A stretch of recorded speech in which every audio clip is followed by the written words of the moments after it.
Aloha, it's Kiana, and here are today's top Hawaii headlines from the editors at the Honolulu Star-Advertiser. Also, mahalo to Longstrugs Hawaii for sponsoring the show. Head on over to your neighborhood Longstrugs for all your shopping needs. A new health clinic is being opened to treat patients with chronic conditions associated with the Red Hill fuel spill. In November 2021, a leak from the Navy's Red Hill fuel facility contaminated a drinking water system that serves thousands of people. Soon, members of military families who are experiencing long-term health problems that may be tied to the disaster can seek help at the Red Hill Clinic. The clinic will offer primary care appointments and expedited referrals to specialty care providers, according to the Defense Health Agency Region Indo-Pacific.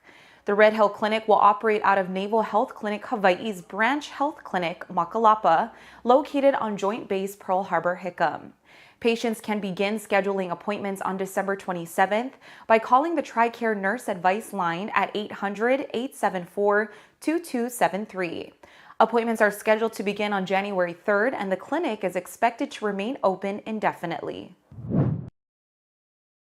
3 men with connections to the leader of a plot to kidnap Michigan Governor Gretchen Whitmer have been sentenced to prison. Pete Musico was sentenced to a minimum of 12 years in prison, while Joe Morrison received 10 years and Paul Ballar 7 years. The trio did not have a direct role in the kidnapping conspiracy, but they shared ideals with Adam Fox. Fox and Barry Croft Jr. were captains of a plan to snatch Whitmer from her vacation home in hopes of inspiring a U.S. Civil War known as the Boogaloo. The FBI broke up the scheme in 2020. Musico, Morrison, and Ballar were convicted in October of providing support for a terrorist act and 2 other crimes. Their sentences represent the longest prison terms delivered in the plot so far. Long-term mortgage rates continue to decline this week. Mortgage buyer Freddie Mac reported that the 30-year fixed-rate mortgage averaged 6.31% this week, down from 6.33% last week. Rates on a 30-year mortgage averaged 3.12% at the same time in 2021. The rate for the 15-year mortgage fell to 5.54% from 5.67% last week. It was at 2.34% 1 year ago. The 5th straight week of declines comes amid ongoing efforts by the Federal Reserve to fight inflation. On Wednesday, the Fed raised its benchmark borrowing rate another half point. The 7th increase this year pushed the key rate to a range of 4.25% to 4.5%. Policymakers forecast that the short-term rates will reach a range of 5% to 5.25% by the end of 2023.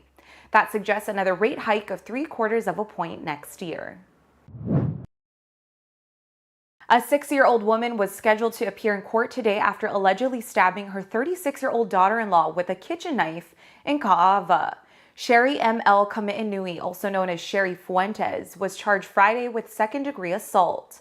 Police said the suspect stabbed her daughter-in-law in the chest after an altercation on Kikio Road at around 8 on the night of December 7th. The victim was taken in serious condition to the Queens Medical Center. According to court documents, she sustained a major laceration to the chest, a fractured sternum, and a vertebral artery dissection. Police arrested Kami'inui at the scene on suspicion of second-degree assault. She was released Friday after posting $50,000 bond. If convicted, Kami'inui faces up to 5 years in prison. Running low on at-home COVID-19 tests, the Biden administration is making 4 rapid virus tests available to all U.S. households as it prepares for potential coronavirus surges this winter. COVID-19 cases have spiked following the Thanksgiving holiday. In Hawaii, the 7-day average of new cases grew from 137 to 182 in the week after Thanksgiving. The average was hovering at around 180 cases this week. Further upticks are expected as people travel and gather around Christmas and New Year's. A Biden administration official said personnel and equipment are on standby to help overwhelmed hospitals and nursing homes in the coming weeks. So far, there have been no requests for assistance, but surge teams, ventilators, and personal protective equipment are ready. Those interested in receiving the free COVID test can place an order through covidtests.gov.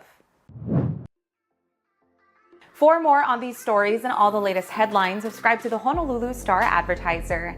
Visit Hawaii's top source for breaking news online at staradvertiser.com and download the Star-Advertiser mobile app. Mahalo, have a great day, and we'll see you back here tomorrow.